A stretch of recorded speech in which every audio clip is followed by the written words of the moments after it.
Leopoldo Siqueira, não chegou nenhuma proposta que tivesse, assim, que enchesse os olhos de Pedro Lourenço em relação a Kaique. Não chegou.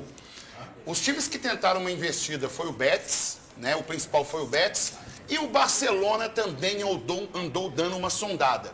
Tudo leva a crer, e isso é uma opinião do Hugão, tá? Mediante a essas informações que eu tive, só uma condição opinativa, de que talvez nós tenhamos Gabriel Rojas e Kaique na lateral esquerda no próximo semestre aí. Mas não me surpreenderia se chegasse nessa janela uma proposta, digamos assim, que enchesse mais os olhos de Pedro Lourenço em relação ao Kaique, que está jogando muita bola. Bem próximo de ser o primeiro reforço anunciado pelo Cruzeiro, o lateral esquerdo Gabriel Rojas, de 28 anos, do Racing, está curtindo as férias com a família, mas já tem data marcada para se apresentar na Toca da Raposa 2. O jogador é esperado em Belo Horizonte amanhã à noite para fazer exames médicos e, se aprovado, assinar contrato até dezembro de 2029. Lembrando que a diretoria celeste vai pagar cerca de 30 milhões de reais ao Racing pela compra do atleta. Ele estará também na reapresentação de todo o grupo no dia 22 deste mês. Recuperando da lesão multiligamentar no joelho esquerdo, o goleiro Cássio esteve na Toca da Raposa 2 para dar continuidade no processo de tratamento. Ele até postou nas redes sociais que estava no centro de treinamento do Cruzeiro. O jogador sofreu a lesão no dia 11 de março, na partida contra o Flamengo no Maracanã, e foi operado 5 dias depois. A previsão de volta aos gramados é de 8 meses, ou seja, em novembro. Mas o goleiro tem feito o tratamento intensivo e pode voltar antes mesmo deste prazo. E por alguns profissionais da saúde, né, que trabalham no setor da saúde do Cruzeiro, é que em agosto talvez o Cássio já esteja treinando com bola. Mas honestamente, acho muito difícil o Cássio conseguir dar uma carteirada e tirar o Otávio debaixo das traves do gol do Cruzeiro, principalmente pelo momento que está e pela pressão da torcida. Acho muito difícil. E assim, para um goleiro veterano, não é voltar e já pegar o ritmo e tudo mais. Se ele chega numa fase decisiva de brasileiro, Copa do Brasil. Então o Otávio vai estar com ritmo. Joelho. E o Otávio já com ritmo e mostrando todo o potencial que está mostrando. Acho que sem meter aquela carteirada, mas eu ganhei muito. Acho que o Cássio não vai fazer isso, né? Estou falando numa possibilidade do mundo da bola que a gente conhece, né? Pela história que eu tenho e tal, etc. Mas a pressão da torcida do Cruzeiro vai ser gigante para que o Otávio continue ali guardando as metas celestes. Amanhã começa a Copa do Mundo aqui no SBT, na TV Alterosa. Galvão Bueno e Thiago Leifert vão comandar as emoções dos jogos.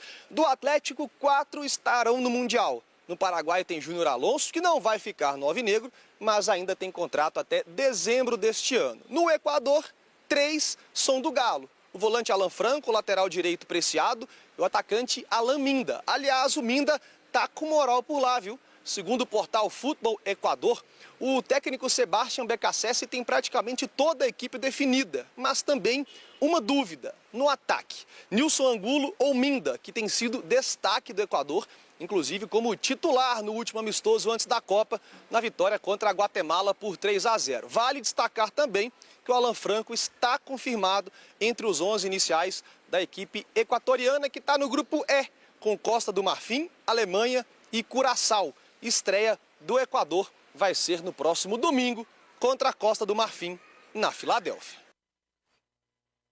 O Alan Minda completou 23 anos em maio. Tem um potencial enorme, como destacou o Vitor ali. Nesse amistoso contra a Guatemala também foi muito bem, sofreu pênalti, o Preciado entra e dá assistência. Sobre o Preciado que eu quero falar. Por quê? O Renan Lodge se mostrou um bom valor, uma boa contratação. Acho que se tivesse chegado na janela do ano passado, seria um dos candidatos para essa Copa do Mundo. O Maicon, liderança, bom volante. O atacante Cassierra, também com muito potencial de longo prazo aqui no clube. E nós temos o Preciado. O último jogo do Preciado no Galo foi a derrota para o Cienciano fora de casa. E em jogos em que a gente precisou tirar o Coelho, que demonstrava desgaste, como o próprio treinador falou na coletiva, o Preciado poderia ser essa opção, já que o Natanael é praticamente um terceiro zagueiro, você colocava o Preciado de ponta, que poderia contribuir. Isso não aconteceu, foi encostado. E eu não estou falando de um jogador de relação desgastada no longo prazo. É de um jogador que chegou esse ano.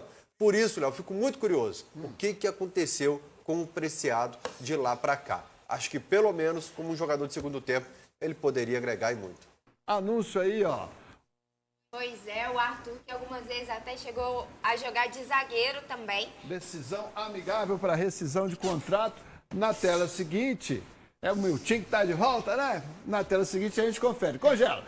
Arthur, lateral esquerdo, 31 anos, 15 partidas, nenhum gol, nenhuma assistência e 6 cartões amarelos. Pois Que é, rendimento, hein?